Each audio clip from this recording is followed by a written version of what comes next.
मनुभव में मपथे सोखे मन वचन केवल पहो है नीचिय दुन्नय तिमिरम चिनम नमः बारहे अंग किच्छा बियलिए मल मूड़े दन से नु तिलया विवे परिचरण भूषा पसियौ सुईरम सयल गणपौ में रविनो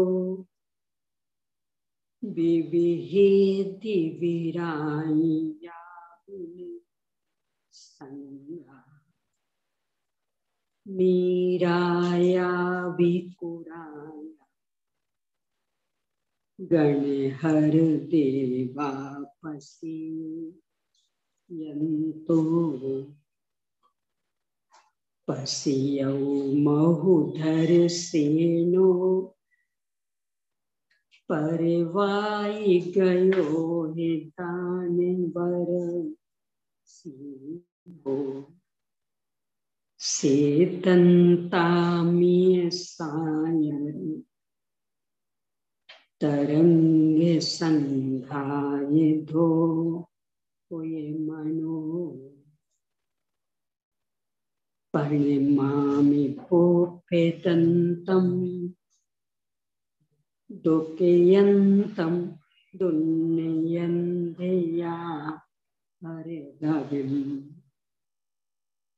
भग्य शिवे मग्य कंठय निशि समी वयम सया दंतम पणिमह कै भूये बलिम केसे पास परिभो हुए बलिम बिनी है बम्मय पसरम बढ़ा विय विमल नान बम्मय पसरम नमो हरिहंताणम नमो सिद्धाणम नमो आयरिज्ञानम नमो उवच्छायाणम नमो लोये सर्वेषाम् ओम ह्रीं श्री अरहंत सिद्ध आचार्य उपाध्याय साधु पंच परमेष्ठिभ्यो नमो। आचार्य सिद्धर सिंह स्वामी द्वारा प्रदत्त ज्ञान को लिपिबद्ध करने वाले आचार्य श्री पुष्पदंत भूतवले स्वामी द्वारा रचित षटखंडागम ग्रंथ, इसके प्रारंभिक 5 खंडों पर आचार्य श्री वीर सिंह स्वामी द्वारा रचित धवला टीका, उसमें से पहले खंड जीवठान की टीका अनुवाद सहित 6 भागों यानी 6 भागों में 6 पुस्तकों में प्रकाशित है। उनमें से अपनी चर्चा पहले भाग यानी पहली पुस्तक पर चल रही है। मंगलाचरण संबंधी चर्चा के बाद में मार्गणाओं के नाम और अति संक्षिप्त परिभाषा के बाद सत आदि 8 अनुयोगों के नाम, उनके क्रम के औचित्य की सिद्धि, इसके बाद गुण स्थानों को सत अनुयोग के माध्यम से प्ररूपित करते हुए भेद अभेद विवक्षा में 14 गुण स्थानों का सत अनुयोग से प्ररूपण, गुणस्थानातीत सिद्ध भगवान का निरूपण, इसके बाद मार्गना स्थानों के अंतर्गत गति मार्गना संबंधी 5 भेद, उनमें गुणस्थान, इसके बाद इंद्रिय मार्गना के अंतर्गत इंद्रियों के भेद, इंद्रिय का स्वरूप,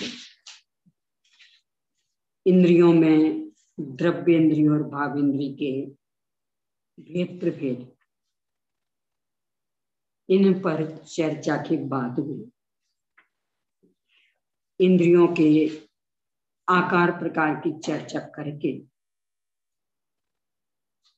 इसके बाद एक इंद्रिय में 5 स्थावर जीव हैं, उनके विषय की चर्चा,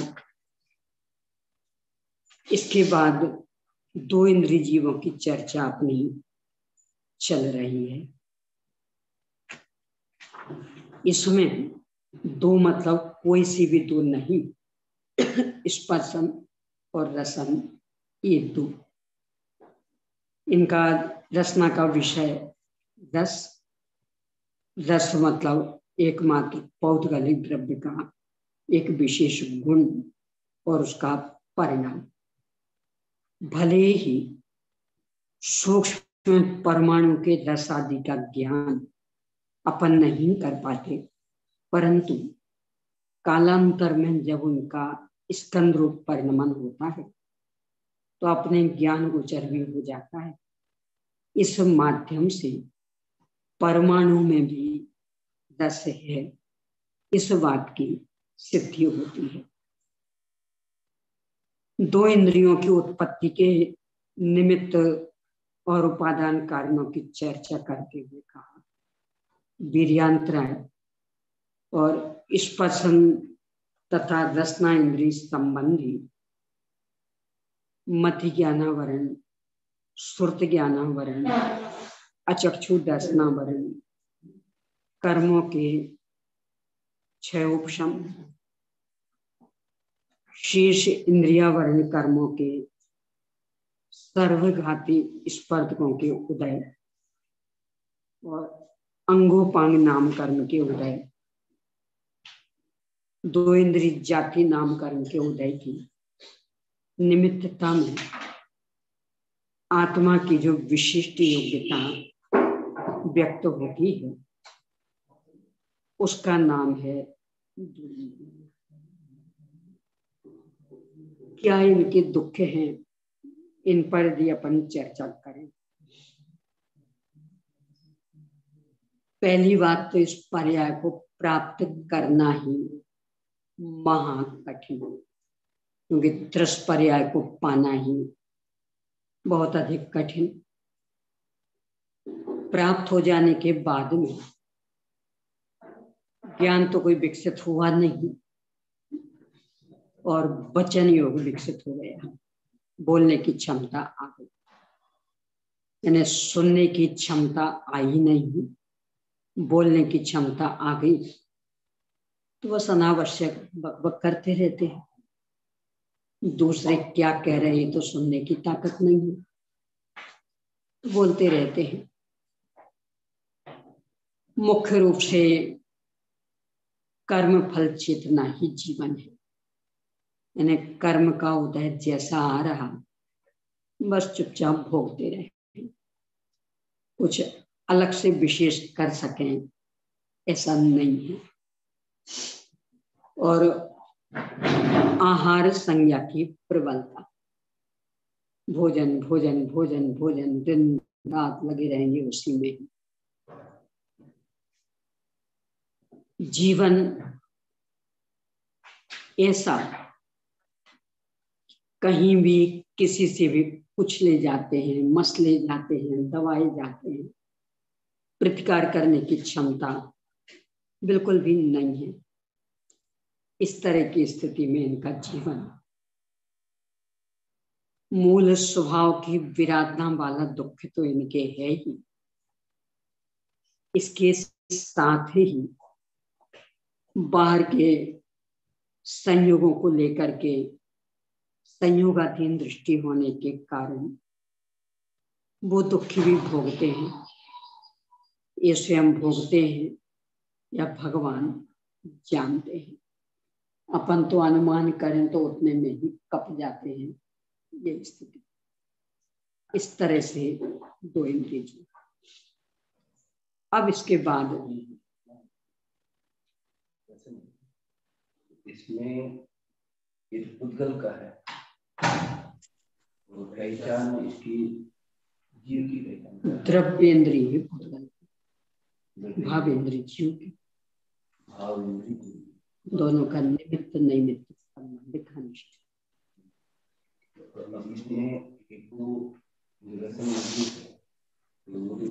पुद्गल का स्वाद है, पुद्गल का स्वाद है और जीव वेदन करके वेदन जीव कर रहा है।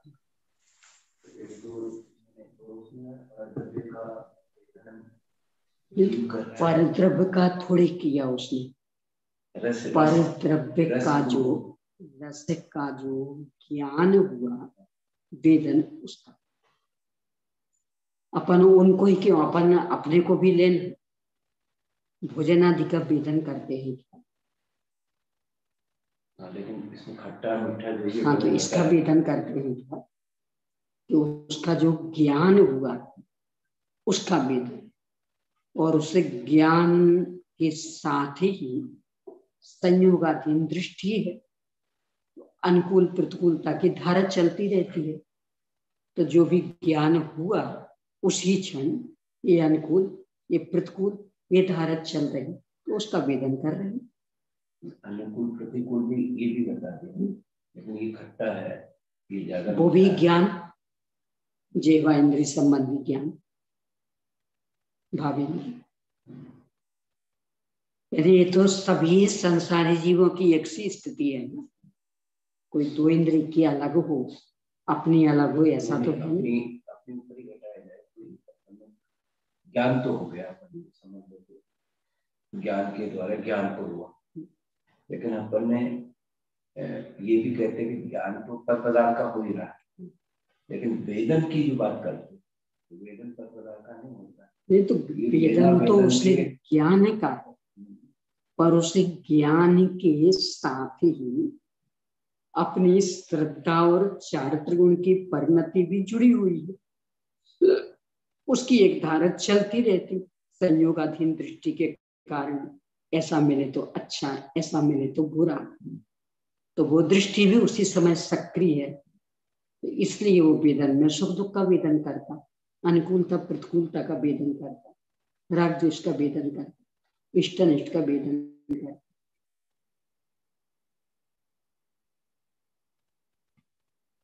यानी पर पदार्थ का वेदन तो ना अपन करते हैं ना एक इंद्रिय दो इंद्रिय, वहां तो अत्यंत अभाव। वेदन का तो मूल अपने ही परिणमन का वेदन, अपने ही परलक्ष्य परिणमन का वेदन, परलक्ष्य वृत्ति का वेदन।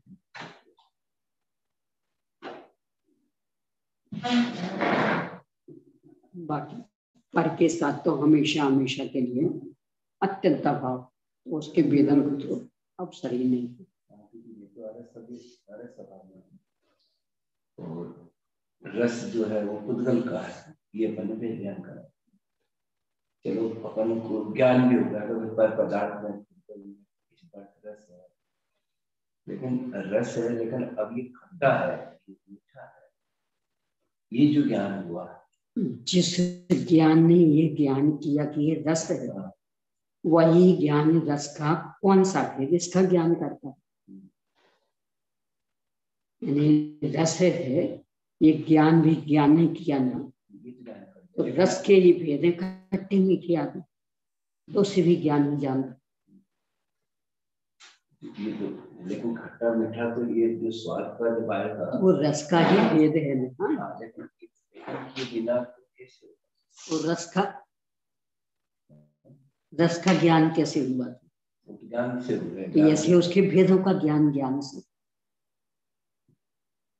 अब जो अनुकूल प्रतिकूल का वेदन है वो तो ये अपनी ही धारणा, यानी अपने मन में जो अपन ने बसा लिया, ये अच्छा तो बुरा भी हो तो भी अच्छा लगता, और ये बुरा अच्छा हो तो भी बुरा लगता। ये तो अपनी अपनी सोच। मूल में कोई चीज ना अच्छी होती ना बुरी होती। यानी ये इस संदर्भ में, अच्छे बुरे के संदर्भ में अपनी सोच इतना अधिक काम करती, कभी कभी तो सोच लगती क्या है अपना पागलपन। कितने ऐसे पदार्थ कि अधिकांश अज्ञानियों को अच्छे लगते और किसी को बहुत बुरा लगता। ये 5-6 उदाहरण ऐसे मिल चुके। गुलाब जामुन बने घर में, उसकी गंध से भी इतनी एलर्जी कि उस दिन उसका भोजन नहीं। यानी स्वयं गुलाब जामुन खा पाना तो दूर, गंध भी उसे स्वीकार नहीं, इतनी घृणा। नाम कोई ले ले तो उल्टी को जीव।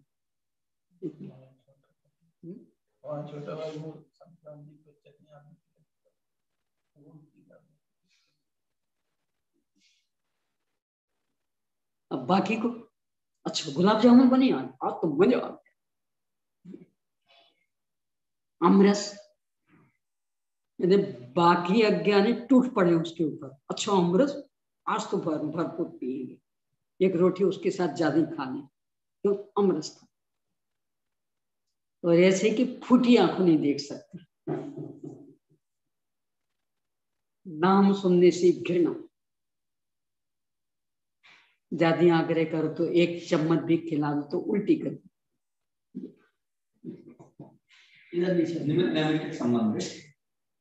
मूल अपनी सोच का, और सोच के साथ वो निमित्त नैमित्तिक संबंध। यानी हमने सोच लिया, मान लिया ये चीज बुरी, तो वो बुरी बुरी बुरी, और मान लिया कि ये चीज अच्छी तो अच्छी अच्छी अच्छी, जबकि ना कोई चीज बुरी ना कोई चीज अच्छी।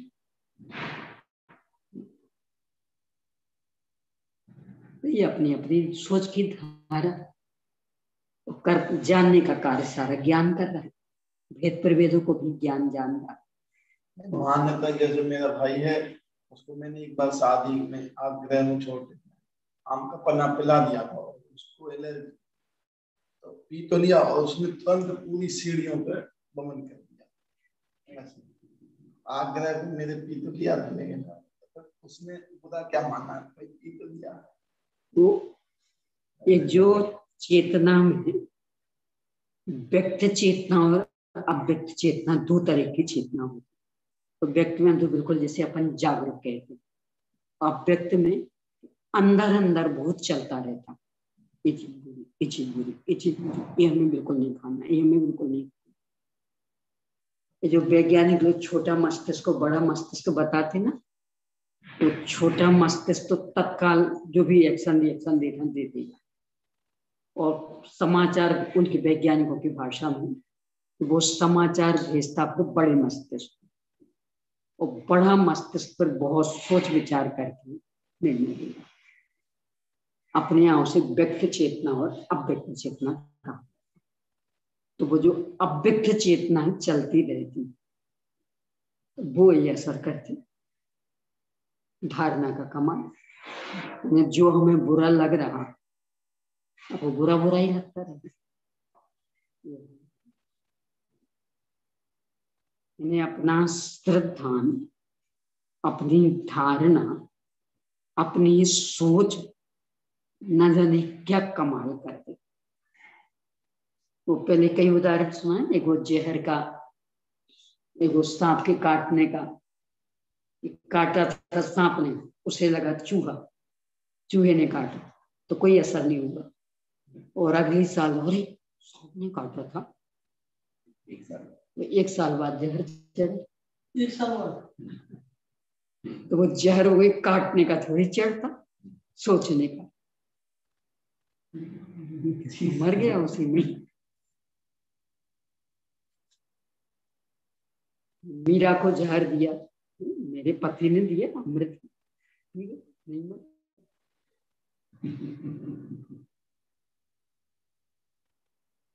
यानी सोच का इतना अधिक असर है। मनोविज्ञान तो सिद्ध कर ही रहा, अपन देखते भी हैं। गरीबों के बच्चों को क्या मिलता खाने को, खास करके भिखारियों के बच्चों को। यहाँ वहां से जो भी मांग के लाए, पिछले दिन शाम तक वो रख लिए उनने, और सुबह बच्चे उठे भूख लग रही तो उनने वही रूखी रोटी दे दी, ना उस पर घी ना दूध ना कुछ नहीं, रूखी रोटी, पर बिल्कुल खुशी से आनंद से कुड़कुड़ाते रहते, चबाते, पूरे शरीर को लगता। तो धनियों के बच्चे कितने बढ़िया से बढ़िया खिलाओ, रो रो करके खाएंगे जैसे तैसे, तो शरीर को लगता ना, खुशी से खाते ही नहीं। इतना देखिए मनोविज्ञान है, कुछ कहो नहीं, आपके पेट में क्या गया उससे कुछ फर्क नहीं पड़ना। एक बड़े दादाजी अपने जीवन की घटना सुनाया करते थे, जब वे मोरेना विद्यालय में पढ़ते थे। पहले के जमाने में कोई ऐसी ज्यादा सुविधाएं तो मिलती नहीं थी विद्यार्थियों को, गुड़ आदि भी कभी कभी मिलता था। एक दिन गुड़ मिला तो दादाजी ने खाया तो बोले रसगुल्ला जैसा स्वाद है। तो बोले वास्तव में मुझे रसगुल्ला जैसा, सुना होगा आपने, वास्तव में रसगुल्ला जैसा स्वाद है। और फिर तो लड़कों ने चिढ़ानी शुरू कर दिया, रतन चंद जी को तो गुड़ खिला तो रसगुल्ले का स्वाद कहाँ से आ गया। बस सोच, ये अपन भी अनुभव करते, पहले से कुछ चल रहा हो, मान लो उदाहरण के लिए कि आपने पहले से कह रखा था घर पे कि कल ये बनाना, उन्हें हाँ कह दिया था कि हाँ बनाएंगे, तो आपके बस वो अव्यक्त चेतना में चल रहा, आज तो ये बना होगा, ये बना होगा, ये बना होगा। अब भोजन करने बैठे तो आपके मन में तो वही घूम रहा कि हमने कहा था और इन्होंने हाँ कहा था, वही बना होगा, तो बराबर स्वाद उसका आ जाता, हाँ बहुत अच्छा बना। फिर जब भोजन कर चुके पूछे क्या था, वो अमुक चीज थी ना, आज अमुक चीज तो बनी नहीं, हमने तो खाई है, बनी ही नहीं तो क्या खाई, तो क्या खाई थी, वो अपनी धारणा। मोक्ष के संबंध में ऐसी धारणा बनाना क्योंकि वो ये तो सब कुछ ही काल्पनिक है। यहाँ तो मूल में तो वेदन करना संभव ही नहीं, सब कुछ ही काल्पनिक। काल्पनिक कल्पना लोग में उड़ना है, तो सही मानो तो भी, गलत मानो तो भी एक जैसे ही आना। मोक्ष चूंकि वास्तविक दशा, पर वहां भी मूल तो धारणा पे ही निर्भर। शुद्धम तो बियानंतो शुद्धम चेव पयम लाद जीव, क्या है, मैंने पर्याय को एकदम गौण करके नहीं, मैं तो शुद्ध हूँ, शुद्ध हूँ, द्रव्य कर्म भाव कर्म कर्म से रहित। सोचो तो लगने लगेगा, लगते लगते लगते श्रद्धा बदल जाएगी, श्रद्धा बदली तो आचरण बदल जाएगा, आचरण बदला तो मोक्ष होगा। हर क्षेत्र में मनोसंकल्पना, मनोशक्ति इतनी गजब की, डॉक्टर लोग तो बहुत प्रयोग करते और दूसरों को भी सलाह देते। रोगी के सामने इस तरह का वातावरण बनाओ कि रोगी को एक ख्याल भी नहीं आए कि मैं बीमार हूं, स्वस्थ है, क्या तकलीफ बोलो, इतने बढ़िया तो। और रोगी ये सोचने लगे मैं तो स्वस्थ हूं, मैं तो स्वस्थ हूं, मैं तो स्वस्थ हूं। बराबर स्वस्थ हो जाएगा सोच के बल पर। और डॉक्टरों को ट्रेनिंग दी जाती कि रोगी के सामने इस तरह का वातावरण बनाओ कि जिससे वो स्वस्थ स्वस्थ स्वस्थ स्वस्थ ये सोचे, तो जल्दी स्वस्थ हो जाए। नहीं, वास्तविकता है। मनुशक्ति कितने प्रयोग हो रहे हैं इसको, आप करके देख लें।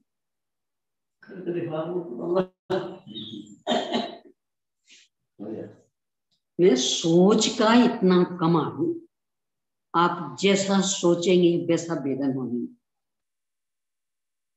वो एक कहावत चलती है बुंदेलखंड में, भय का भूत हवा का जाड़ा, जहां देखो तहां ठंड ही ठंड। आप सोचे कितनी ठंड कितनी ठंड कितनी ठंड, एकदम ठंड ठंड ठंड लगी।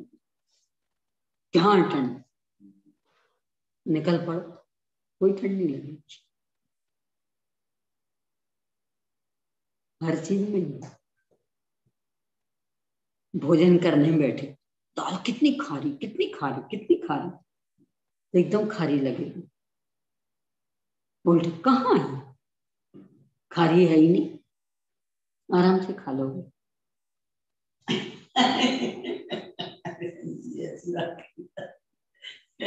खारी है तो खारी है, नहीं खारी है तो ऐसा नहीं है, सोच के ऊपर है अपना निर्भर। और इतना अधिक मनोशक्ति पर तो इतने अधिक प्रयोग हो रहे कुछ कम, और उसके प्रायोगिक अस्थि परक प्रतिफल मिल रहे हैं। बच्चों के संदर्भ में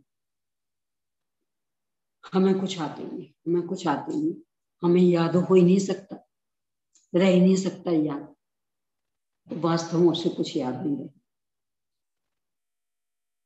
उल्टा सोचे कैसे नहीं रहेगा याद, इतना तो याद है, कल क्या खाया था ये याद है, कल क्या पहना था ये याद है, मम्मी ने कल क्या कहा था ये याद है, पापा ने कल क्या कहा था ये याद, हमें तो बहुत याद, हमें तो याद रहता, हमें तो याद रहता। तो ये सोचे आज का भी याद रहता। ऐसी सोच में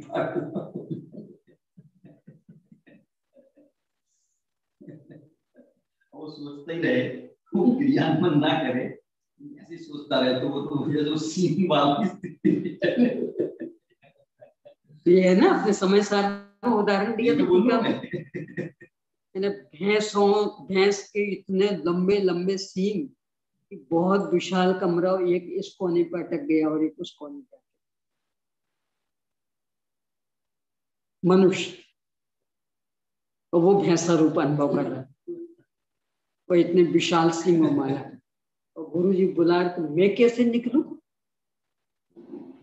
इतने से दरवाजे में से मैं कैसे निकल सकता, और मेरे सींग तो दोनों कोने पर फंस रहे हैं, टूट जाएंगे।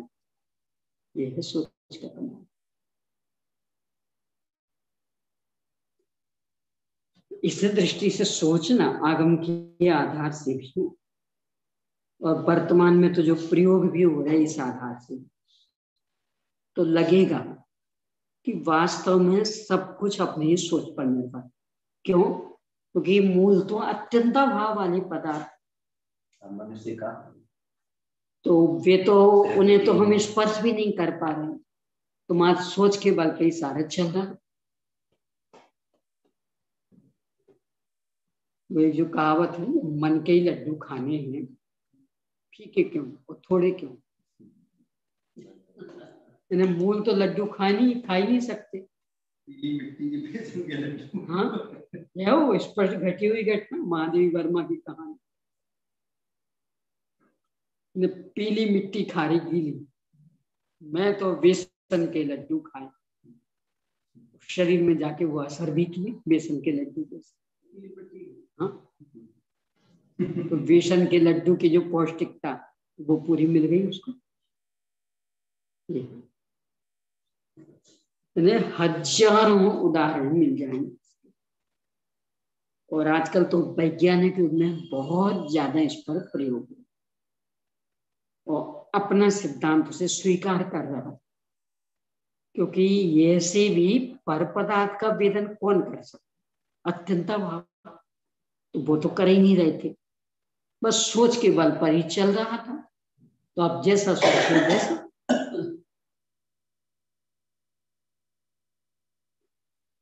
कई क्यों उनसे सुना हुआ अपने जो अचल जी ललित कुर्बान, पहले भी गुजरात में रहे, वहाँ एक बार की उन्हें घटना सुनाई।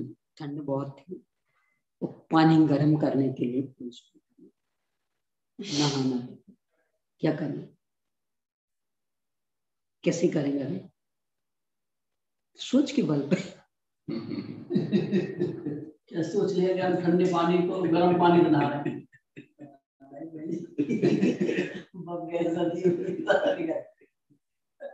उनने स्वयं सुनाया था, कई बार तो प्रवचन ने सुनाया उनने, इस सोच का एक कमाल कि अच्छा ठंडा पानी सोच के बल पे, कहाँ है ठंडा ना, आराम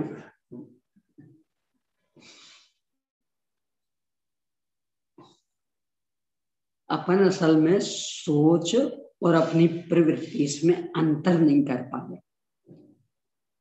वस्तु स्वरूप समझेंगे तो लगेगा कि पदार्थों के साथ तो अत्यंत अभाव है, उनका तो वेदन कर ही नहीं सकते।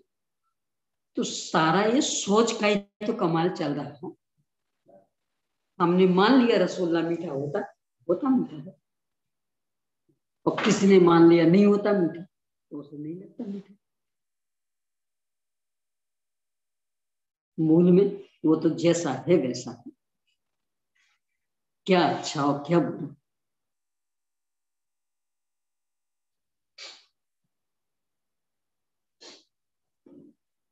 बहुत है ने अपना आगम भी कह रहा, तर्क भी उसको पुष्ट कर रहा, और लोक में भी हजारों उदाहरण ऐसे कि आपकी सोच के ऊपर निर्भर, क्या सोचते हो आप। तो ये तो चूंकि पर पदार्थों का वेदन तो कभी कोई करता ही नहीं, न ज्ञानी न अज्ञानी कर ही नहीं सकते, अत्यंत अभाव। अपनी सोच अपने ज्ञान का ही वेदन कर रहे हैं, तो कुछ भी सोच के वेदन कर सकते, उससे कोई फर्क नहीं पड़ने वाला।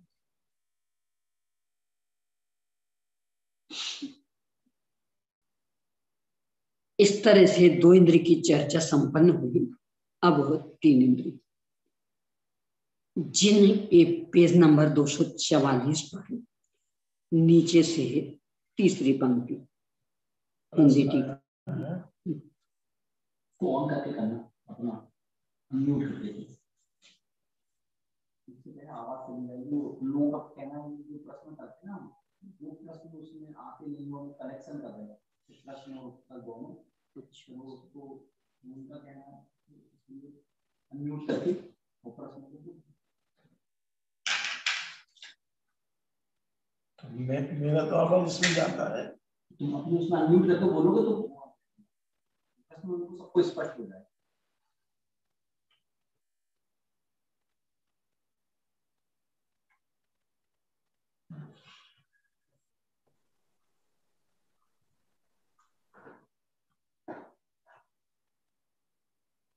मोती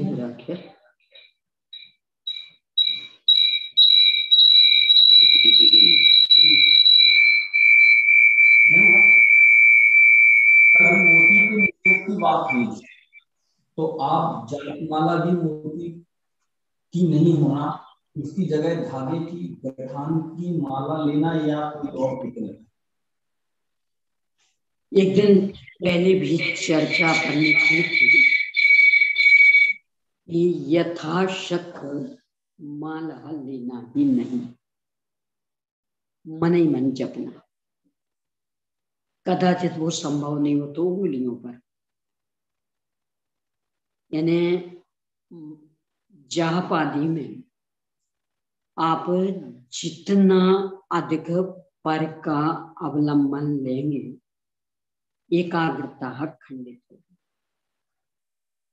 मन ही मन जपेंगे एकाग्रता विशेष रहेगी। बोलकर जपेंगे व्यग्रता रहेगी, उंगलियों पर गिनते हुए जपेंगे और अधिक व्यग्रता, और बाहर में माला का अवलंबन लेकर के जपेंगे और अधिक व्यग्रता। तो मूल तो यही कहूंगी कि मन ही मन जपें। फिर भी यदि आप माला लेते हैं तो कम से कम मोती की नहीं, धागे की आती हैं, कोई कोई लोग सोने की बनवा लेते हैं, सोने के वो मोती मतलब नग, यानी एक गुड़िया बोलेंगे उसे मणि, वे कोई चांदी की बनवा लेते हैं, इस तरह की कोई स्फटिक मणि की, नकली स्फटिक मणि की बनवा लेते हैं। पर ये जो मोती है इनसे बचना। स्फटिक मणि है एक इंद्रिय जी, मोती है 2 इंद्रिय जी, यानी तरस, उससे बचना। और यथाशक्य तो अवलंबन लिए बिना जप जपना, इसमें परिणाम ज्यादा विशुद्ध रहे। काउंटिंग करना तो उंगली पे कर लो, एक तरफ के 9 ले लो, एक तरफ के 12, 108 हो जाएंगे। ज्यादा यदि है काउंटिंग का, वैसे काउंटिंग की आवश्यकता नहीं है। भोजन करते गिन गिन की खाते, कितने गिलास खाएं, कितनी रोटियां खाएं। पहले तो बड़े बूढ़े डांटते थे, आजकल तो चूंकि वो बनाने में गिन गिन के ही बन। पहले तो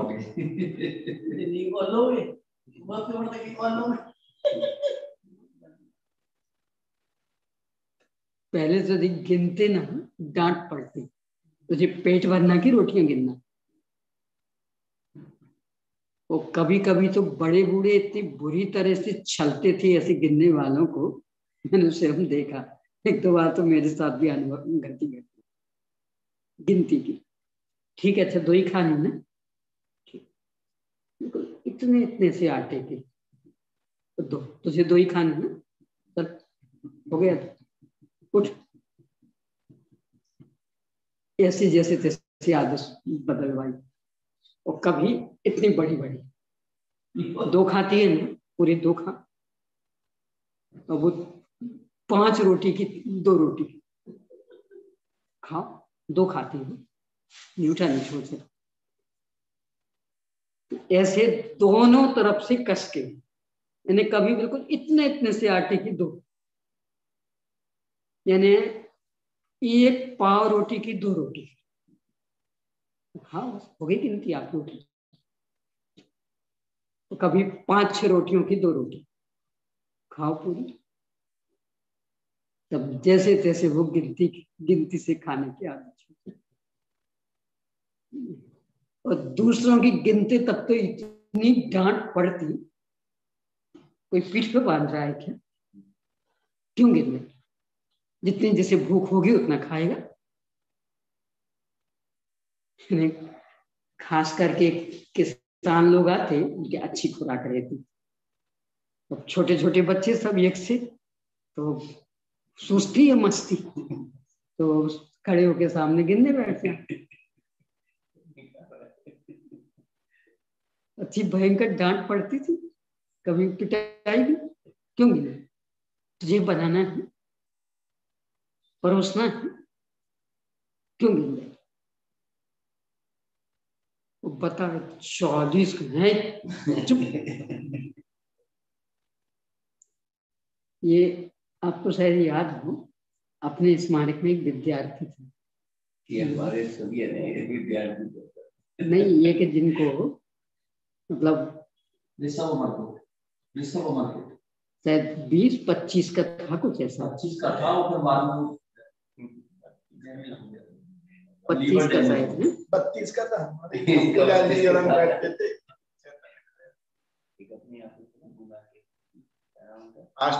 गप्पू लाल जी, वो 28 खा पाए थे।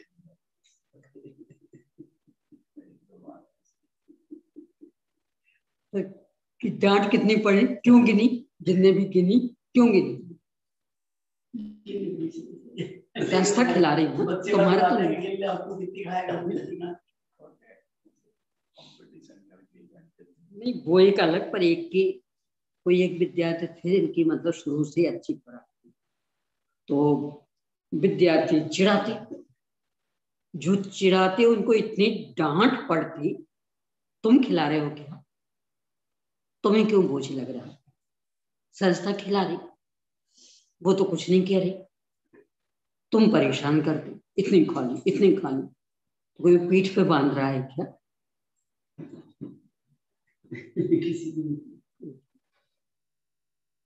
भोजन करना, जितनी भूख उतना खाओ। ऐसे ही भगवान का नाम लेना, गिनती का क्या प्रश्न, परिणाम की विशुद्धि के लिए लेते जाओ। ये तो जो बिल्कुल नहीं लेते उनके लिए गिनती में बांधा कि कम से कम इतनी बार तो लो, अन्यथा लेते रहो। निरंतर जप, गिनने का क्या प्रश्न, तो काउंटिंग ज्यादा हो जाएगी तो पाप लग जाएगा, अजीर्ण हो जाएगा क्या?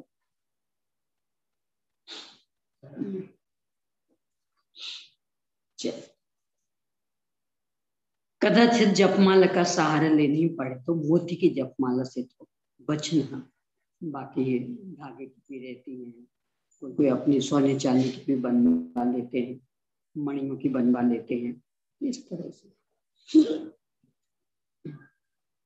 अब 3 इंद्रिय जीव की चर्चा शुरू हो रही है।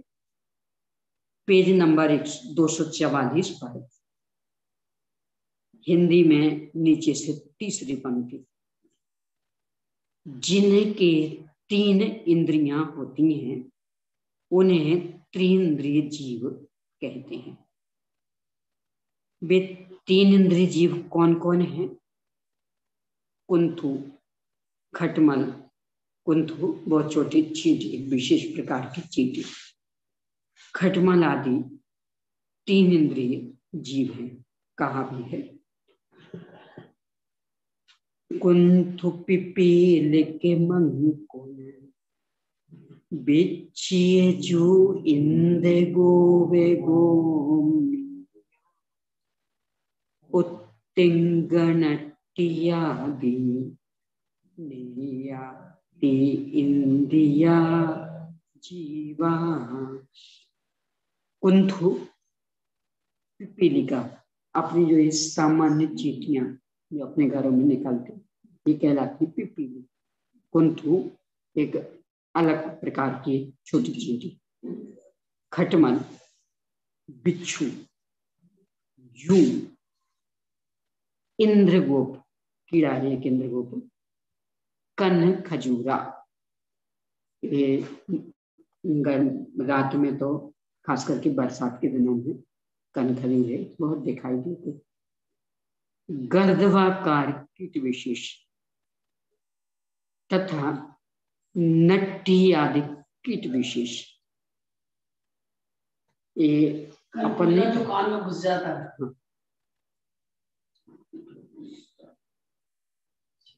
जिनमें उड़ने की क्षमता नहीं है,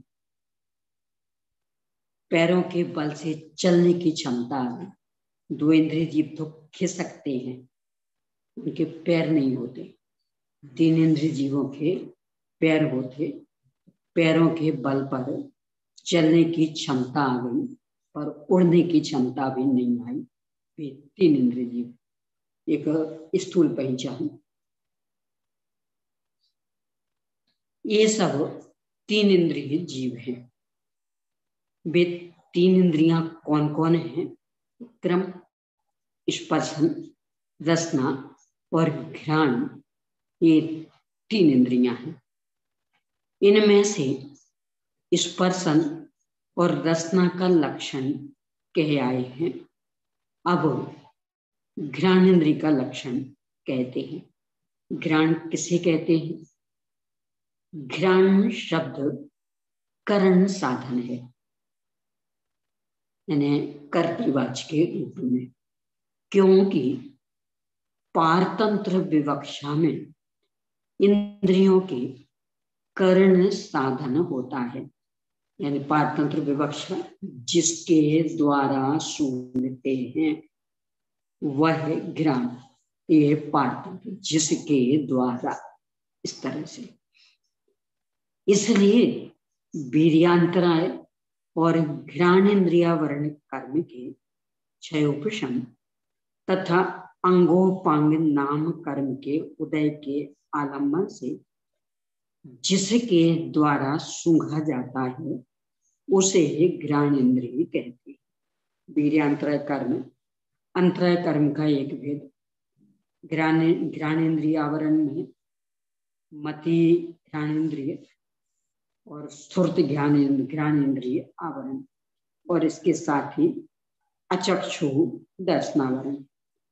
इतने कर्मों का तो 6 उपशम, और नाम कर्म के अंगोपांग नाम कर्म का उदय, और इसके साथ ही 3 इंद्रिय जाति नाम कर्म का उदय। ये मुख्य अभिनाम भावी और भी अनेक अनेक हैं। ये तो वे निमित्त, इनसे प्रकट हुई जो ये रचना द्रव्येंद्रिय, और जो ये 6 उपशम होगा उसकी निमित्तता में व्यक्त होगा अपना ज्ञान दर्शन का उघाड़, यानी कि भावेंद्रिय। इस तरह 3 भावेंद्रिय द्रव्येंद्रिय संबंधी मिल करके एक ज्ञानेंद्रिय। ये कर्मवाच्य में। अब कर्तृवाच्य में, अथवा इंद्रियों की स्वतंत्र विवक्षा में घ्राण शब्द कर्तृ साधन भी होता है, क्योंकि लोक में इंद्रियों की स्वतंत्र विवक्षा भी देखी जाती है। जैसे यह मेरी आंख अच्छी तरह देखती है, यह मेरा कान अच्छी तरह सुनता है। अतः पहले कहे हुए हेतुओं के मिलने पर जो सूंघता है उसे घ्राणेन्द्रिय कहते हैं। तो कर्तृवाच्य में जो सूंघता है वह घ्राणेन्द्रिय, जो भावेंद्रिय जानने की क्षमता प्रकट हुई वो, और निमित्त रूप में नासिका। और कर्मवाच्य में जिसके द्वारा सूंघा जाता है वह घ्राणेन्द्रिय। यहाँ टिप्पणी में उत्तराध्ययन,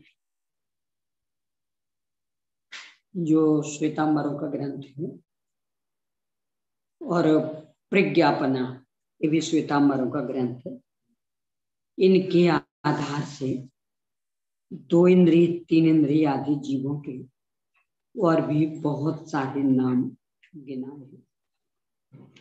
असंख्य होते हैं, कितना ही गिनाए तो भी कुछ ना कुछ तो छूट नहीं है। तो ज्यादा चक्कर में ना उलझ के बस इंद्रियों के माध्यम से इस तरह के इत्यादि इस रूप में समझ करके चर्चा को यहाँ संपन्न किया।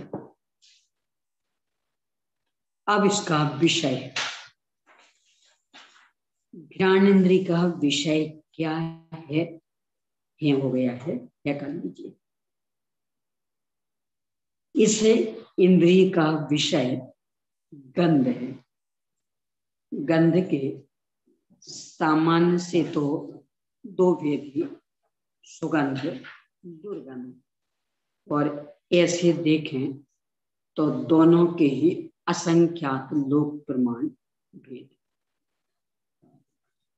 यह गंध शब्द कर्म साधन है, क्योंकि जिस समय प्रधान रूप से द्रव्य विवक्षित होता है उस समय द्रव्य से भिन्न स्पर्शादि कुछ भी नहीं रहते।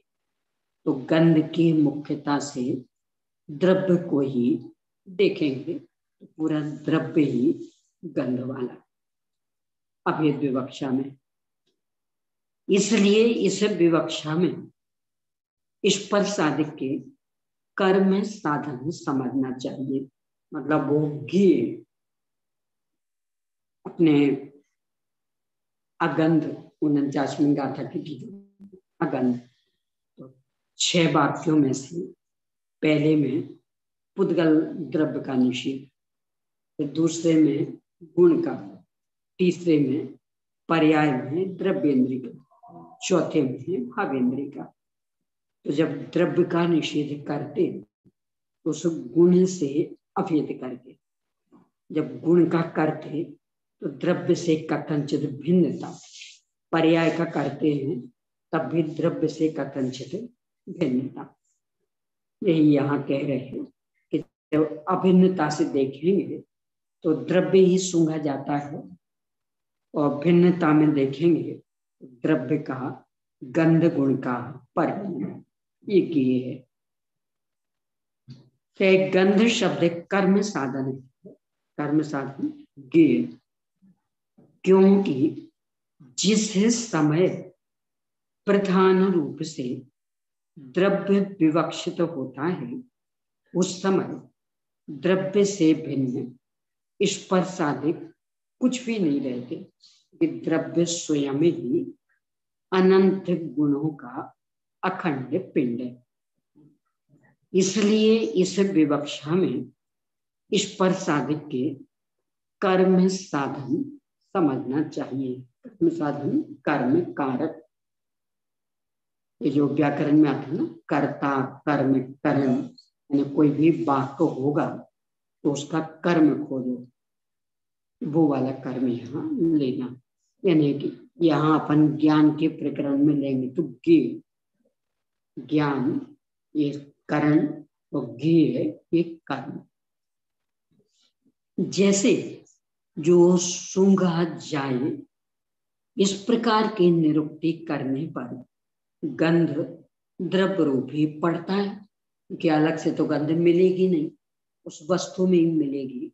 तो जो सूंघा जाए वह गंध, यानी कि द्रव्य सूंघा जाता गंध गुण के परिणमन की मुख्यता से, इसलिए पूरे द्रव्य को ही गंध कह देंगे जो सूंघा जाए, गे हो गया। तथा जिस समय प्रधान रूप से पर्याय विवक्षित होती है उस समय द्रव्य से पर्याय का भेद बन जाता है। अतएव उदासीन रूप से अवस्थित जो भाव है वही कहा जाता। ये वाक्य पूरे प्रकरण में आ रहा है बार बार, उदासीन रूप से अवस्थित।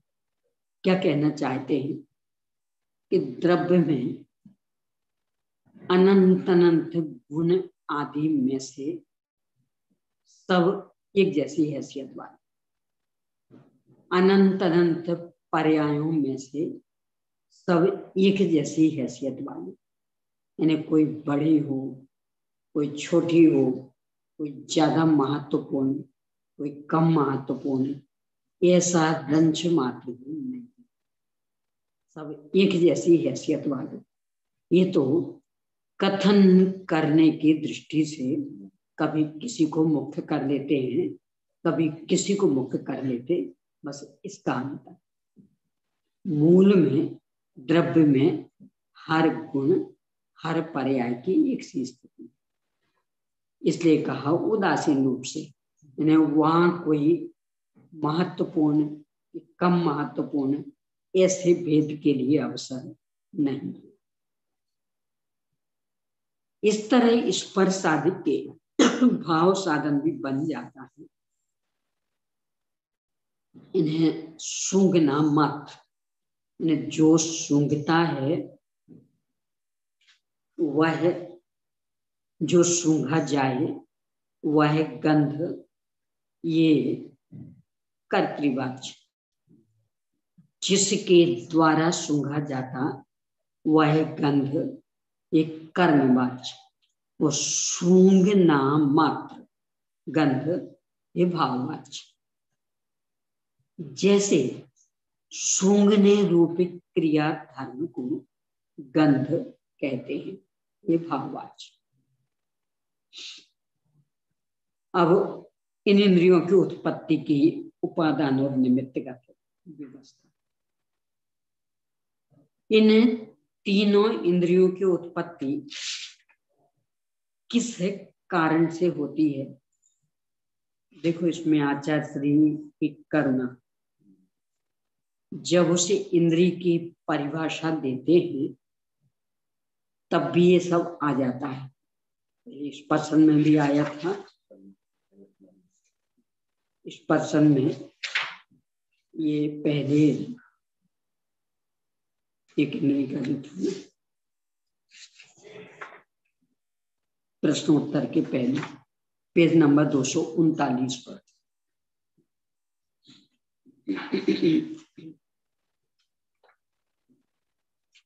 वह एक इंद्रिय, इस पर्सन समझना चाहिए यहाँ।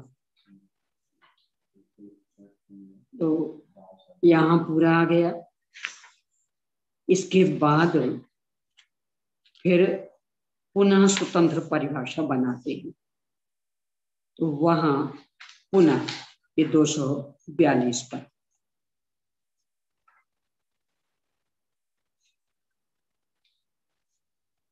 वीर्यांतर और स्पर्शेंद्रिय वर्ण एक। फिर ऐसे ही दो इंद्रिय के संदर्भ में पहले 243 पर आ गया और फिर इसके बाद 244 पर भी। अब ऐसे ही यहाँ तीन इंद्रिय के संदर्भ में भी पहले 245 पर दे दिया था और यहाँ पुनः 246 पर। शब्द वही, बात तो वही, मात्र प्रकरण में वहां स्वरूप बताने को लेकर के और यहाँ कारण को स्पष्ट करने के संदर्भ में विषय उतना का उतना, यानी विषय की स्पष्टता हेतु आचार्य श्री को पुनरावृत्ति नहीं लगती है। चीज तो वही आ रही, पुनरावृत्ति की ना। एक में लक्षण बता रहे थे और एक में हम उसके निमित्त उपादान कारण बता रहे। इस दृष्टि से अंतर पड़ गया। तो हर एक संबंधी दो दो बार कथन यहाँ कर रहे हैं। इन तीनों इंद्रियों की उत्पत्ति किस कारण से होती है?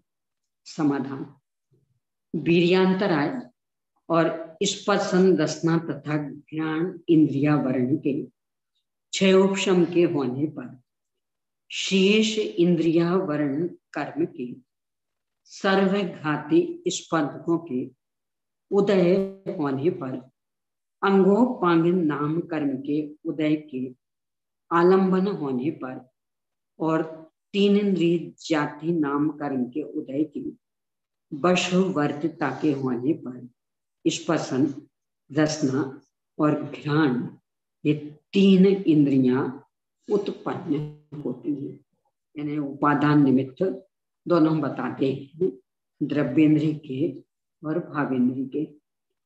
तो भावेंद्रिय का निमित्त वीर्यांतराय, अंतराय कर्म का भेद, और स्पर्शन, रसना तथा घ्राण इंद्रिय संबंधी मति ज्ञानावरण, श्रुति ज्ञानावरण और दर्शनावरण, अचक्षु दर्शनावरण, इनका तो क्षयोपशम। इस क्षयोपशम की निमित्तता में जो अपना ज्ञान दर्शन व्यक्त होगा वो भावेंद्रिय, और द्रव्येंद्रिय में अभी क्षयोपशम में एक और के इतने का तो क्षयोपशम और शेष के सर्वघाती स्पर्धकों का उदय। द्रव्येंद्र की संरचना में अंगोपांग नाम का कर्म का उदय और तीन इंद्रिय जाति नाम कर्म का उदय, ये दो मुख्य और इनके अविनाभावी और भी अन्य अन्य कर्म, इनके कारण द्रव्येंद्रिय की संरचना होगी। और द्रव्येंद्रिय और भावेंद्रिय दोनों का मिलकर के एक नाम इंद्रिय। तीन इंद्रिय जीव की ये चर्चा हुई। यहाँ भी ये मूल रूप में तो कर्म फल चेतना में जी रहे हैं। विवेक के लिए तो कोई अवसर नहीं, कि मन तो है नहीं। जो भी कर्म करते हैं बस मात्र तृष्णा की पूर्ति। जितना इकट्ठा कर लेते हैं स्वयं तो कोई भोग नहीं पाते, पर तृष्णा बहुत है, आहार संज्ञा भी बहुत है, परिग्रह संज्ञा भी बहुत। आपने देखा हो मक्खी आदि तो रात में बैठ जाती हैं, मच्छर दिन में एक जगह बैठे रहते, रात में सक्रिय होते, चींटियां दिन में भी और रात में भी। कहीं उनको खाद्य सामग्री मिल जाए बहुत ज्यादा मात्रा में तो सुबह से ही लाइन लग गई, पूरी रात काम चल रहा है। मक्खियां रात में उजेला होगा तो उड़ेंगी कदाचित, जैसे अंधेरा हुआ और बैठ जाएंगे। मच्छर दिन में छिपे रहेंगे, रात में सक्रिय होंगे। पर 3 इंद्रिय वाले जीव दिन हो चाहे रात हो। चींटी छोटी है तो छोटी है इसलिए छोटी बड़ी से कोई लेना देना नहीं। कभी कभी उनमें बड़ी चींटी भी होती ना, इसको चींटी रानी कहते, वो भी रोती रहती। चीटा बस वो तृष्णा आहार संज्ञा परिग्रह संज्ञा होती रहेंगे। मुझे तो ये बताना कि 24 घंटे अन्य कीड़े मकोड़े, कुछ दिन वाले कुछ रात वाले, पर ये चींटी दिन रात दोनों वाले। ये संस्कृत के एक पाठ में चरे बेती जो कविता, उसमें चींटी को ही मुख्य किया कि जैसे चींटी अथक परिश्रम करती, उपमा दी जाती है 24 घंटे। वहां चरे बेती कविता में चींटी का ही बना रहे, अथक परिश्रम, और कभी भी हार नहीं मानती। इन्हें कितने ही असफल हो वो प्रयास करती रहेगी मौत की कीमत पर भी। वहां भी एक चित्र दिया रहता है, एक पेड़ है, ऊपर बहुत मीठा फल लगा, चींटी बार बार चढ़ रही, फिर गिर जाती, फिर चढ़ती, फिर गिर जाती, फिर चढ़ती, फिर गिर जाती, अनेकों बार गिरती रहती, पर हिम्मत नहीं हारती। परिणाम निकलता, अंत में पहुंच ही जाती है, खा लेती है। गंध का इतना अधिक ध्यान, अपन डिब्बे खोल खोल करके देखें, परेशान हो जाएं और नहीं मिले चीज, और उन्हें बंद डिब्बे में ही दिखता बिना आंखों के।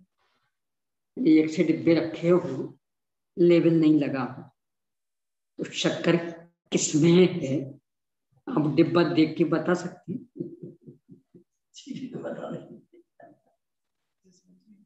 चींटियां ज्यादा तेज है, बहुत ज्यादा, इतनी अथक परिश्रम और ज्ञान इंद्रिय इतनी,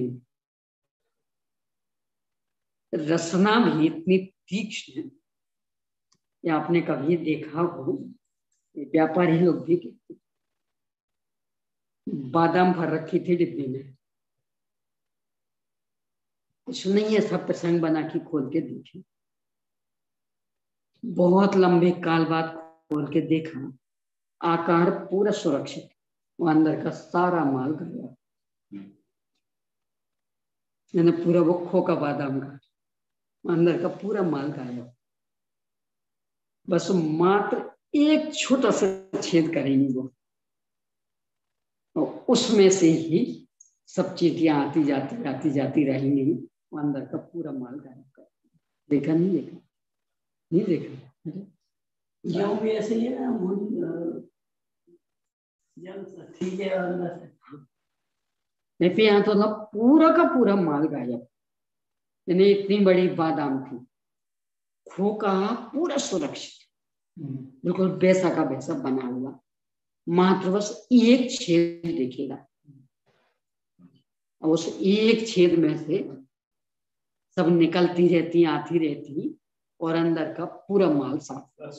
ऊपर के क्यों नहीं खाते? मिठास नहीं। ऊपर छिलके में क्या मिठास है? कितनी आदत मिठास चिकनी है, मिठास है। चींटियों के पंख का निकलना क्या उनकी मृत्यु समय की निकटता और अगली गति चारिंदी होने के संकेत होता है? अगली गति का तो नहीं कह सकते हैं अपन, पर बड़े बूढ़े ऐसा बोलते हैं कि मृत्यु की निकटता। क्यों? दिखता तो है नहीं, वो उड़ रहे आप, क्या होगा? यानी बिना आंखों के उड़ोगे तो नियम से टकरा के मरना है। तो ऐसा बोलते, यानी लोक में भी कोई अपनी शक्ति से बाहर कुछ भी करे और उससे टक्कर लेके जो ज्यादा जबर, तो कहते हैं वो चींटी के पंख निकला, विनाश काले विपरीत बुद्धि हो गई। यानी किससे टकरा रहेंगे ये भी भान नहीं है, ऐसा बोलते हैं बड़े बूढ़े। और स्वाभाविक भी, यानी आंखों के बिना उड़ना संकट ही मोल लाएगा। यानी इस तरफ उड़ रहे हो, यहाँ तो दीवार है, दीवार से टकरा के मरेगी। कहाँ से निकलना है तो उसे दिख नहीं रहा है, तो 3 इंद्र, उड़ने की ताकत आ गई। अगली गति 4 इंद्रिय तो नहीं कहा जा सकता, पर बड़े बूढ़े ऐसा कहते हैं कि इसका मतलब उसको उसका मरण काल नजदीक है। हर एक के आते हैं ऐसा भी नहीं। मूल में उड़ने की योग्यता मुख्य रूप से 4 इंद्रिय से आती है। तो 3 इंद्रिय में एक विशेष रूप, तो मूल पंख नहीं है, एक विशेष प्रकार का रूप, और वो लगभग मरने की स्थिति में ही आता, उसको सिद्ध करने में कारण।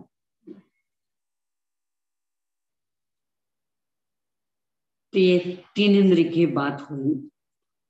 ज्ञान में इतनी सजगता, पुरुषार्थ भी इतना, अथक परिश्रम, अमाप साहस पूर्वक, पर चूंकि मात्र 3 इंद्रिय मन आदि से रहित आत्म कल्याणकारी कुछ भी काम नहीं कर सकते।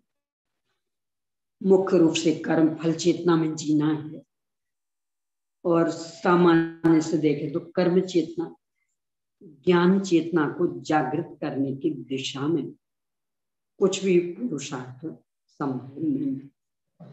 कई बार दिखती दिखती गायब हो जाती है, तो क्या सम्मोचन होने की निशानी है? सम्मूर्छन तो है ही। एक इंद्रिय से 4 इंद्रिय तक के सब जीव सम्मोचन, ये जो वैज्ञानिक लोग कहते हैं अंडे ले जा रही हैं, तो मच्छरों के अंडे आदि, जिनागम इसको स्वीकार नहीं करते। 4 इंद्रिय तक सभी नियम से ही सम्मोचन। तो जो वो अंडे ले जा रही, लगता वो उनकी कोई खाद्य सामग्री है, अंडे नहीं है, वो खाद्य सामग्री, अंडे नहीं। मच्छरों का वास्तव में यदि भी अंडे होते, अंडज ये नर मादा की अपेक्षा रखते, अंडा नर मादा के संयोग की अपेक्षा। यदि वास्तव में वो अंडज थे, यानी मच्छर आदि अंडे से पैदा हुए, जो नष्ट करना चाह रहे थे उन्हें सुबह सब जगह डीडीटी छिड़कवा दी और सारे उन अंडों को नष्ट कर दिया। तो शाम को कहां से होगा? क्योंकि उनकी नस्ल तो पूरी खत्म कर दी थी। इससे ही सिद्ध होता कि वे अंडज नहीं है। जब अंडज नहीं तो नर मादा का भी भेद नहीं। नपुंसक यानी सब समूर्छन जन्म वाले नपुंसक ही होते नियम से।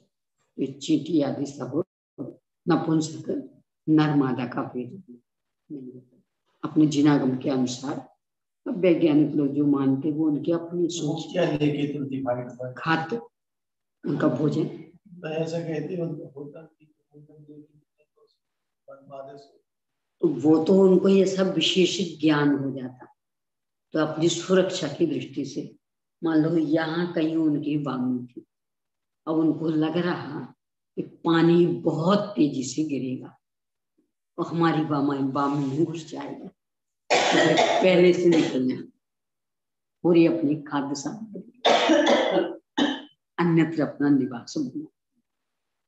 ज्ञान उनको बहुत रहता।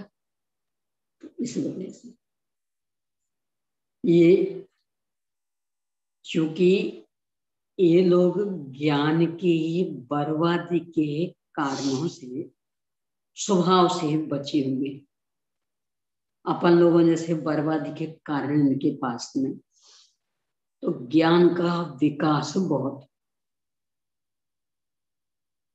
ये आपकी मशीनें, ये ऋतुमान वैज्ञानिक शालाएं आदि, ये जो घोषणा करती इस साल इस तरह की गर्मी पड़ेगी, इस तरह की बरसात होगी, चाहे जब वो गलत सिद्ध हो जाती।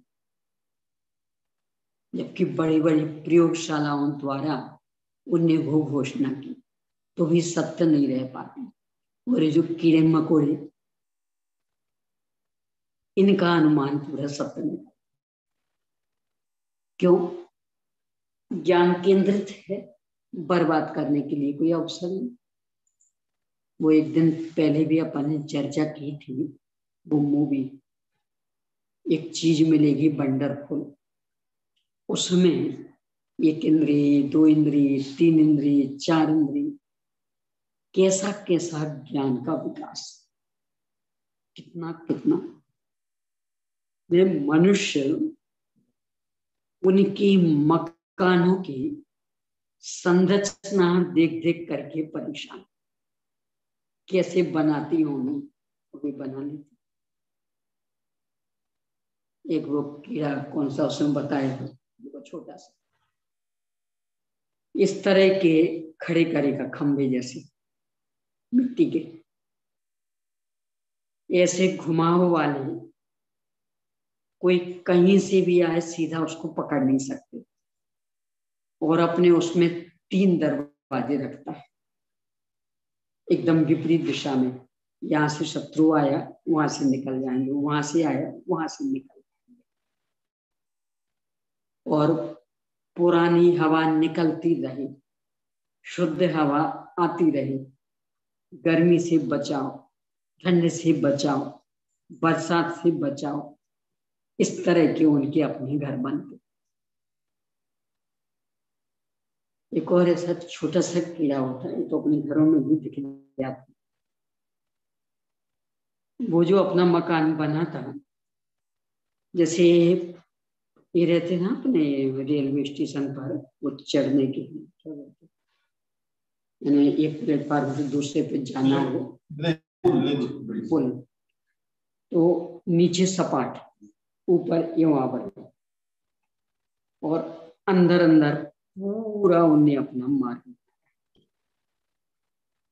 और बिल्कुल एक समान पट्टी, यानी यहां मान लो 1 इंची थी तो वो यहां से वहां तक बनी तो बस मात्र 1 इंची 1 इंची।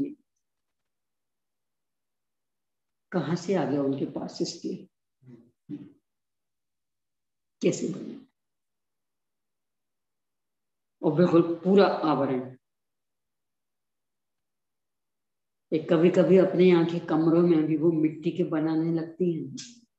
उनकी मकान की प्रक्रिया देखी,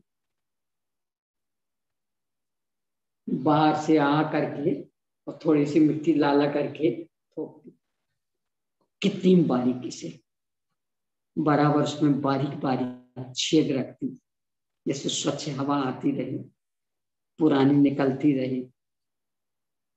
ये क्या चीज होती है? लखेरी लखेरी लखेरी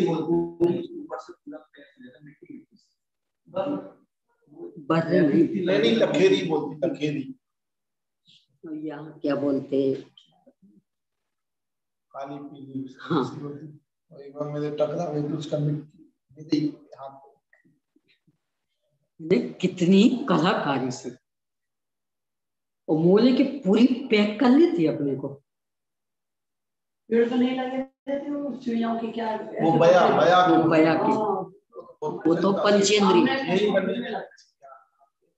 वो तो है पंचेंद्री, सैनी पंचेंद्री। ये तो 3 इंद्री 4 इंद्री ऐसी बना ले और आंधी में वैसे टूटे भी नहीं। और ठंडी गर्मी यानी फुल एयर कंडीशन रहता है उनका। वो नीचे रहता है, वो नीचे से घुसती है, बारिश आ जाए तो पानी फुल एयर कंडीशन, यानी ठंड में उनको वहां ठंड नहीं लगती हो, गर्मी में गर्मी नहीं। आपकी ऐसी भी उनके सामने मात खा जाए, क्योंकि तो चाहे जब गड़बड़ हो जाएगी उसको तो सेट करना पड़ेगा, वहां ऑटोमेटिक सेट। आज के सारे वैज्ञानिक परेशान हैं उनकी कला से, खोजें चलती रहती, कैसे दाना ये दाना लाते, कैसे बनाते तो कौन सा लाना है, वो अभी तक कोई उनका रहस्य नहीं समझ पाया। या ये चींटियां थी का कोई रहस्य नहीं समझ पाया, इस तरह की बनाती हैं। गोल बना, सबकी अलग अलग पद्धति है। मूल तो ये कि 4 संज्ञाओं के संस्कार तो अनादि से, तो इनमें तो सब मास्टर है। मन नहीं है तो आत्मा संबंधी कुछ भी करने की सामर्थ्य नहीं। यानी 4 संज्ञाओं में तो उत्तर एक से एक बढ़े हुए, आहार में भी, भय में भी, मैथुन में भी। मैथुन में है नपुंसक, तो नपुंसक की भट्टी में जलते रहते। परग्रह में भी अमाप जोड़ लें, जब ये अकाल वगैरह पढ़ते हैं और जिनको कोई विवेक नहीं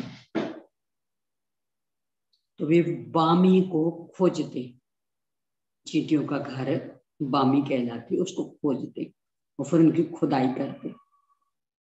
तो एक एक बामी में 5-5 किलो आटा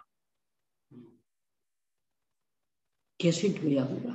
5 किलो तो बहुत है, इतना निकाला था, उससे इकट्ठा किया होगा। सोचो, कोई कटोरी नहीं, कोई गिलास नहीं, कोई परात नहीं, उतनी सी चोंच, सालों से इकट्ठा करा। संगठन बहुत गजब का रहता, अनुशासन बहुत गजब का, बिल्कुल लाइन बना के चलें, बिना देखे सूंघ सूंघ करके सारा करती रही। इन्हें 4 संज्ञाओं के संस्कार इतने दृढ़, बिना देखे, बिना सिखाए, बिना एक दूसरे के विशिष्ट मार्गदर्शन के, और 24 घंटे सक्रिय। इतनी चीटी एक जगह इकट्ठा कर ली। हाँ, वो बराबर संगठित होकर रहती, पर संज्ञाओं से निवृत्त होने के लिए पुरुषार्थ करने की क्षमता नहीं। क्यों? मन ही नहीं, कर्ण नहीं,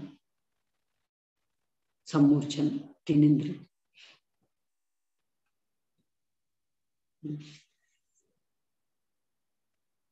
इस तरह से 3 इंद्रिय की चर्चा हुई। इनके भी दुख ये भोगते हैं, भगवान जानते हैं।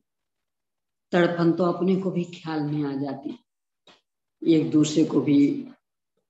यानी ये कीड़े मकोड़े भी जीवित को भी खाद्य बना लेंगे, और जब खाद्य बनाते उस समय उनकी तड़पन देखो। यानी एक मकड़ी, उसने मक्खी को अपने जाल में फंसा लिया। मकड़ी भी चारिंद्री, मक्खी भी चारिंद्री, मक्खी को जाल में फंसा लिया यहाँ बाहर के तंतु पर। अब यहां से खींच के अंदर ले जाएगी और पूरा अंदर का सब चूस के, और फिर अकेला वो खोखा बचेगा। और जब वो खींचते, कभी मिल जाए तो देखना बारीकी से दूर से, ये बचने के लिए कितना प्रयास करती, वो खींचने के लिए कितना प्रयास, यानी पूरी ताकत लगा देंगे और फिर भी नहीं बच पाते। तो भयंकर तड़पन तड़पन, 4 संज्ञाओं में इतने पाए। इससे अपने को एक मार्गदर्शन मिलता है। इसमें तो चींटी आदि भी पारंगत, और भय मैथुन परिग्रह, अपन ने क्या कमाल किया, मैंने बहुत बढ़िया मकान बना लिया, देख देख के खुश, इतना बढ़िया मकान, इतना बढ़िया फ्लैट, इतना बढ़िया बंगला। कौन सा कमाल कर ली? ये तो बया पक्षी भी बना लेता, चींटियां बना लेती। देखो हमने अपनी संतान को पाल पोस के बड़ा कर दिया, ये तो वो चिड़िया भी कर दी। आपने कौन सा कमाल कर? यानी ये सब काम तो ये भी कर रहे, कुछ इनके अलावा हट करके करो तो कुछ सोचने के लिए अवसर रहे, अन्यथा तो पशु पक्षी जितना किए, नया क्या किया। तो 3 इंद्रिय जीव मुख्य रूप से कर्म फल चेतना में जी रहे, यानी जैसा कर्म का उदय आता वैसा, और उसी के अनुसार ही फिर कर्म चेतना, यानी घ्राण इंद्रिय ज्यादा सक्रिय, उसकी पुष्टि में लगे रहते हैं, आहार को जोड़ने में लगे रहते हैं, कष्ट भोगते रहते हैं। अब इसके बाद 4 इंद्रिय के, जिनके 4 इंद्रियां पाई जाती हैं, वे चतुरिंद्रिय जीव होते हैं। वे चतुरिंद्रिय जीव कौन कौन हैं? मच्छर, मक्खी आदि चतुरिंद्रिय जीव है। एक सामान्य सी पहचान कि जहां से उड़ने की ताकत आती, उड़ने वाले सभी मात्र 4 इंद्रिय हैं, ये नहीं, 5 इंद्रिय भी है। कबूतर आदि सब 5 इंद्रिय, परंतु 3 इंद्रिय तक उड़ने की ताकत नहीं। तो जहां से उड़ने की ताकत शुरू हुई वो 4 इंद्रिय, और उनकी आंखें भी होती। मच्छर मक्खी आदि यहाँ और भी गिना रहे हैं। गाथा है पेज नंबर 247 पर 138वीं गाथा। मकड़े भमर महुअर मसय पतंगाय सनज गो मच्छी मच्छी सदल से कीड़ा चौरिंडिया जीवा। मकड़ी, भौरा, मधुमक्खी, मच्छर, पतंग, शलभ, गोमक्खी, मक्खी और दंश से डसने वाले कीड़ों को चतुरिंद्रिय जीव जानना चाहिए। इन्हें जिनमें काटने की क्षमता आ गई, 3 इंद्रिय से आ जाती है, 2 इंद्रिय वाले नहीं काटते, चींटी आदि काटने लगती। जू काटने लगता, खटमल भी काटने लगते। ये इनमें एक विशेष की विशेष प्रकार का एक जहर भी, मधुमक्खी आदि में एक विशेष प्रकार का जहर भी, ये भी काटने की क्षमता, वो उड़ने की भी क्षमता, ये सब चार इंद्रिय।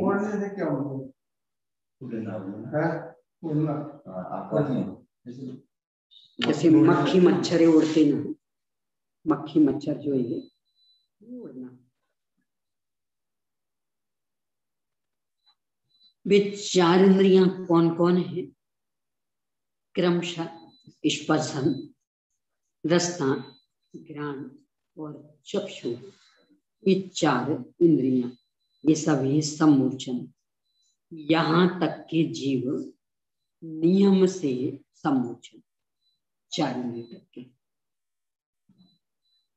अब स्वरूप तो वही कर्तृवाच्य, कर्मवाच्य, भाववाच्य की अपेक्षा से पूर्वत।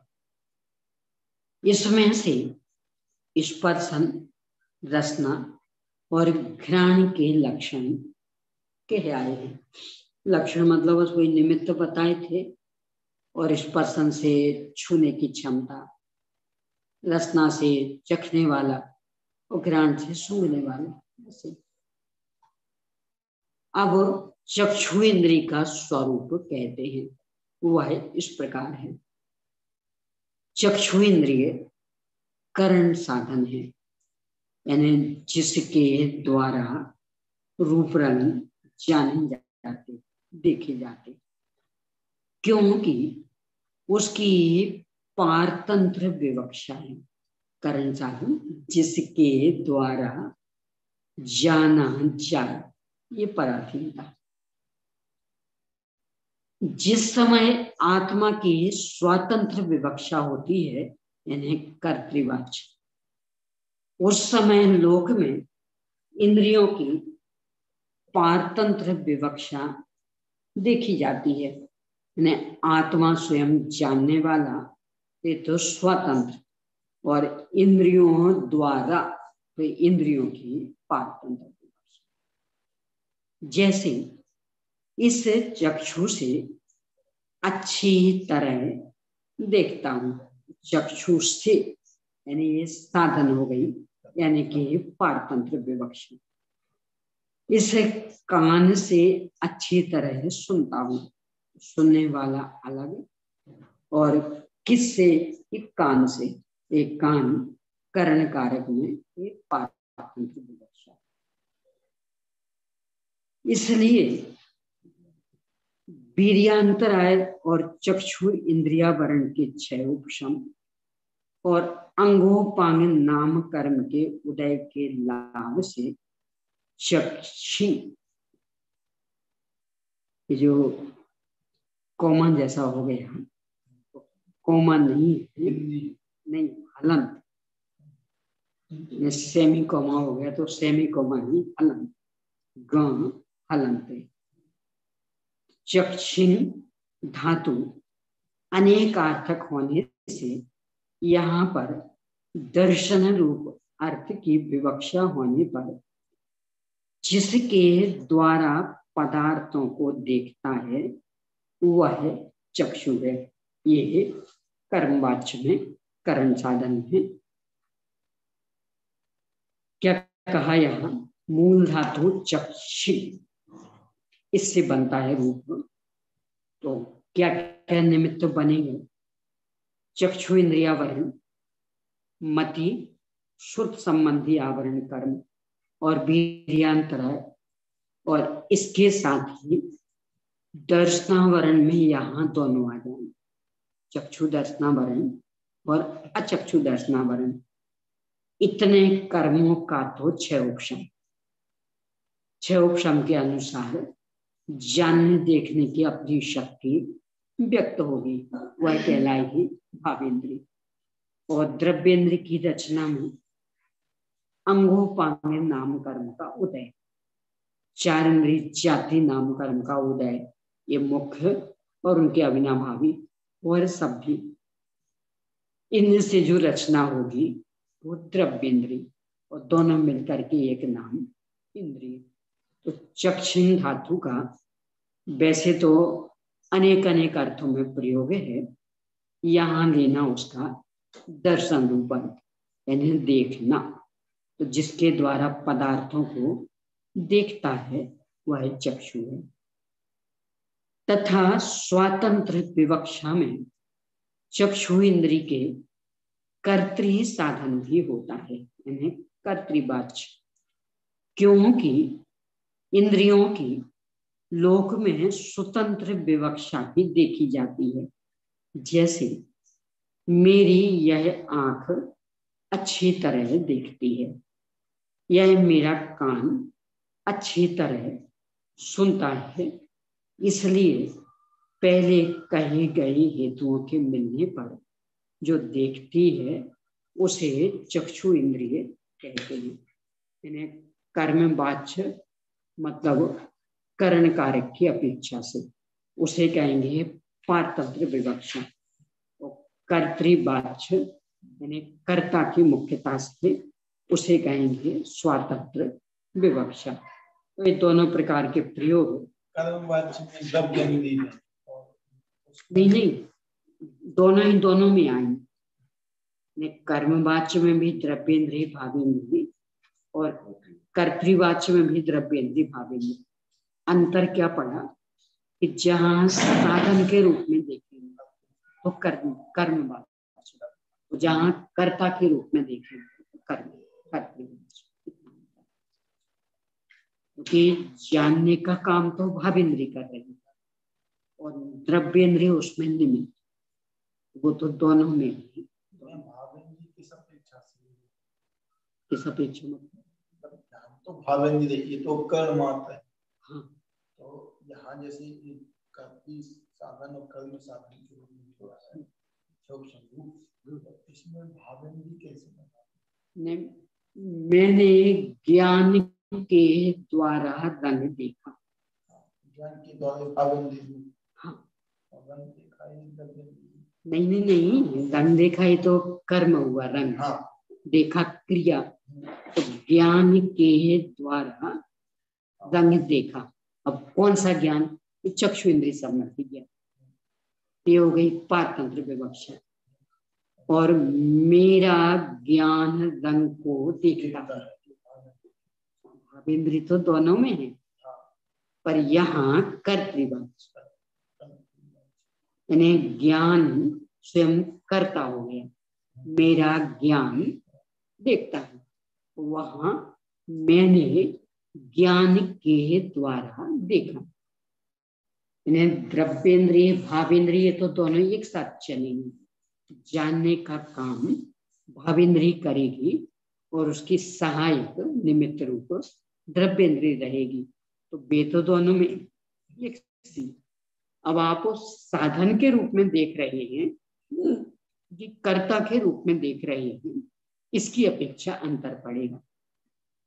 तो मैंने ज्ञान में जानबूझ के इसलिए ले रही हूँ कि चक्षु कहते साथ ही आप द्रव्येंद्रिय पे चले जाओगे, इसलिए ज्ञान। तो मैंने ज्ञान के द्वारा रंग देखा।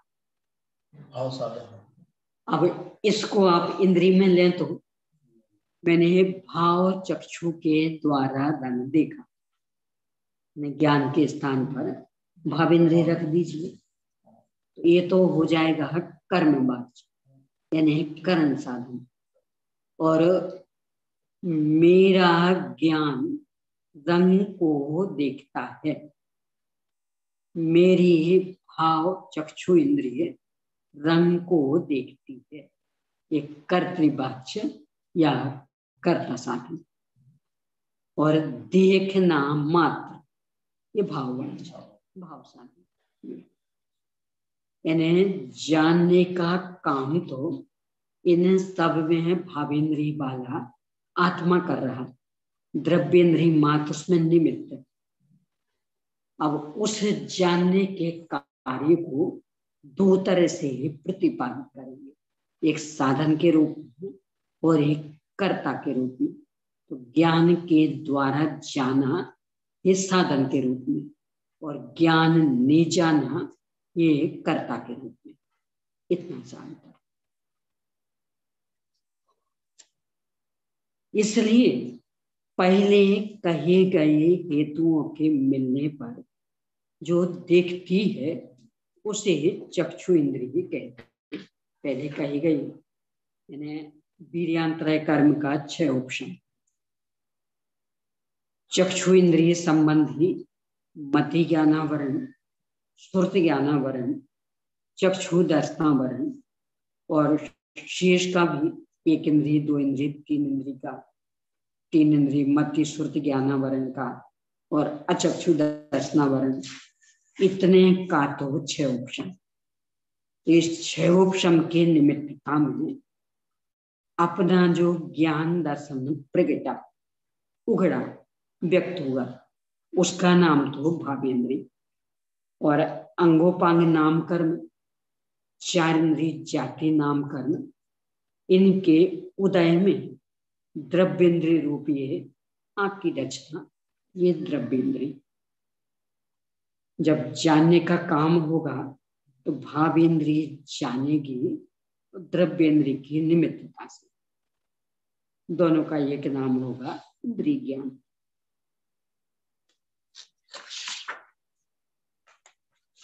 इस इंद्रिय का विषय क्या है?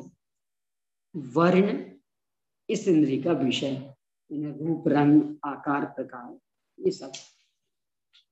यह वर्ण शब्द कर्म साधन है।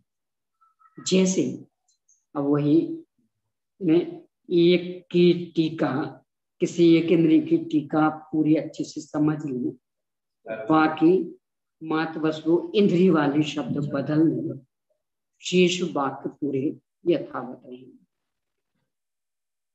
जैसे जिस समय प्रधान रूप से द्रव्य विवक्षित होता है उस समय इंद्रिय से द्रव्य का ही ग्रहण होता है। यानी रंग को देखा तो अकेले रंग को नहीं, रंग वाहन उद्गम स्कंद, तो द्रव्य मुख हो जाएगा, क्योंकि उससे भिन्न स्पर्श साधक पर्याय नहीं पाई जाती। द्रव्य के अतिरिक्त गुण पर्याय कहाँ मिलेंगे? अभेद विवक्षा में द्रव्य को ही देखा। इसलिए इस विवक्षा में स्पर्श साधक के कर्म साधन जाना जाता है, यानी जिसके द्वारा उस समय जो देखा जाए उसे वर्ण कहते हैं। ऐसी निरुक्ति करनी चाहिए। जो देखा जाए उसका नाम वर्ण। तथा जिस समय पर्याय प्रधान रूप से विवक्षित होती है उस समय द्रव्य से पर्याय का भेद बन जाता।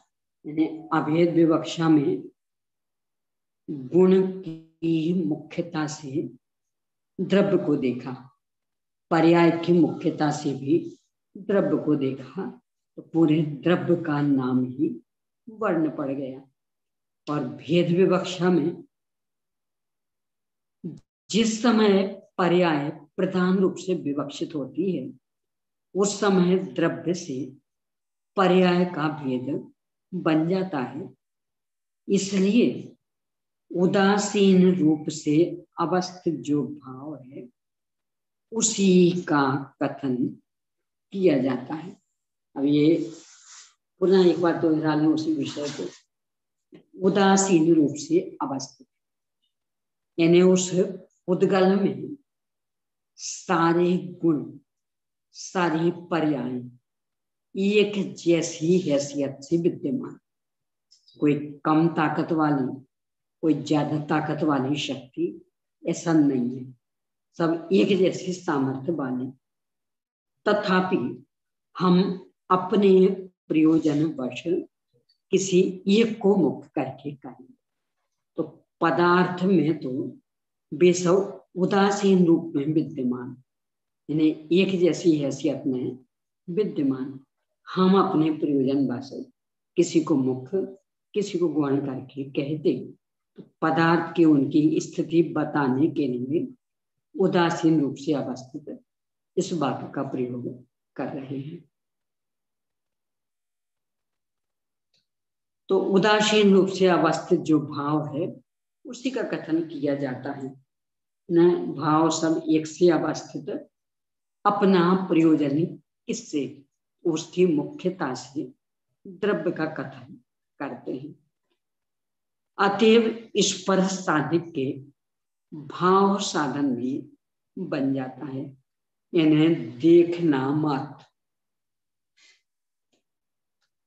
रंग आदि का अवलोकन करना मात्र, उस समय देखने रूप धर्म को वर्ण कहते हैं, ऐसी निरुक्ति होती। जो दिखता है, जो देखा जाता है, उसका नाम वर्ण।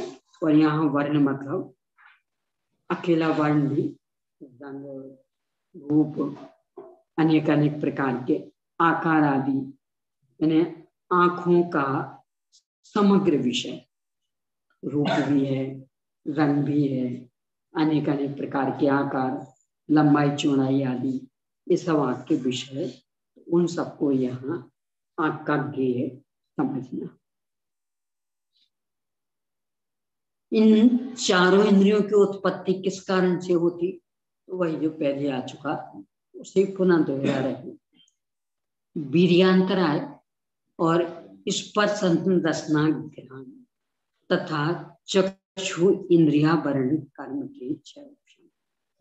इतने का तो 6 उपशम, 4 इंद्रियां, उस संबंधी मत ज्ञान, श्रुत ज्ञान, वीर्यांतराय और चक्षु अचक्षु 10 वर्ण। यानी ऐसा कभी भी नहीं होता कि 4 इंद्रिय वाले जीव के अकेला चौथी इंद्री का 6 उपशम, ऐसा नहीं होगा। पहले की 3 पूर्वक चौथी, तो स्पर्शन, रसना, घ्राण और चक्षु, इतने इन संबंधी आवरण कर्म का तो 6 उपशम। और शीर्ष इंद्रिय, कर्णेंद्रिय और मन, इनके सर्वघाती स्पर्धकों का उदय। जब सर्वघाती का चल रहा तो घाती का तो चल ही रहा है, सभी का इनका उदय, तो वो ज्ञान नहीं प्रकटेगा। मतियानावरण भी लगा लेना, सुरत का भी और दर्शनावरण का भी।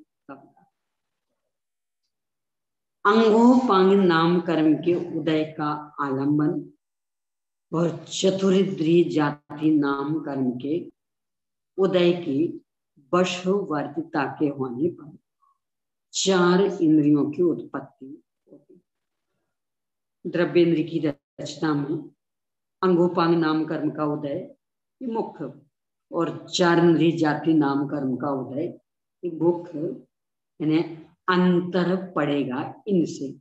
बाकी त्रस, पर्याप्तक, प्रत्येक, ये तो हर एक में एक से चल रहे, इनमें अंतर पड़ जाएगा, इनसे बनेगी द्रव्येंद्री। इस तरह से 4 इंद्रियों की उत्पत्ति होती है। क्रमशः 4, कोई भी 4 ऐसा नहीं। स्पर्शन, रसना, घ्राण और चक्षु, ये 4, इनके भी दुखों की वही स्थिति या ये भोगते हैं या भगवान जानते हैं। अपन तो मात्र सोच करके ही थोड़ा सा अनुमान लगा सकते हैं। 4 संज्ञाएं हैं, उनसे निरंतर पीड़ित रहते, बाधाएं भी कम नहीं है, शक्ति भी मनुष्य की तुलना में कम ही है, तो मनुष्य प्रतिकार आदि भी जबरदस्त।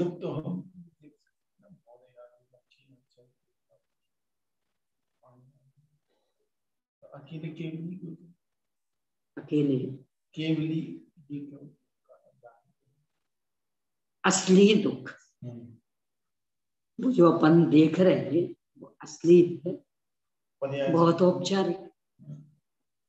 असली जो दुखे आकुलता वाला उसे गति संबंधी वह तो केवली भगवान ही जान रहे या वे भोग रहे। अपन तो शरीर की क्रिया प्रतिक्रिया के आधार से थोड़ा सा ही अनुमान लगा पाते हैं, बाकी तो नहीं। इनकी वो तो हर एक में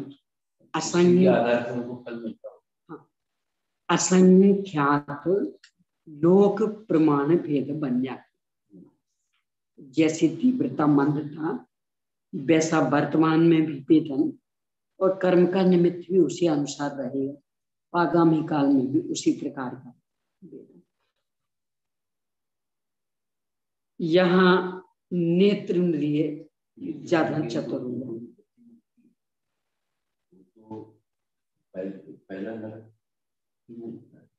नहीं, 4 इंद्रिय तक नहीं है नरक स्वर्ग, तो बस त्रियंच अधिक से अधिक तो मनुष्य, सामान्य मनुष्य।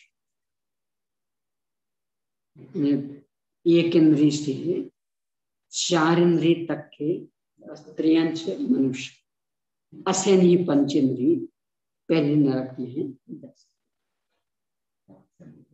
4 इंद्रिय तक तो मनुष्य है। इनके चक्षु इंद्रिय के विषय की मुख्यता रहती है। ये जो बरसात में कीड़े मकोड़े, खास करके जब वातावरण एकदम बदलता, कितने कितने बस सीधे लाइट पर टकरा टकरा के प्राण दे देंगे। चक्षु इंद्रिय के विषय को भोगने की भावना इनके अधिक रहती, बाकी चारों संज्ञाओं में पारंगत है, भुक्तभोगी है, उनके कष्ट शेष चर्चा।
द्वादशमयी जीवानी माता अहिंसा मयी चैन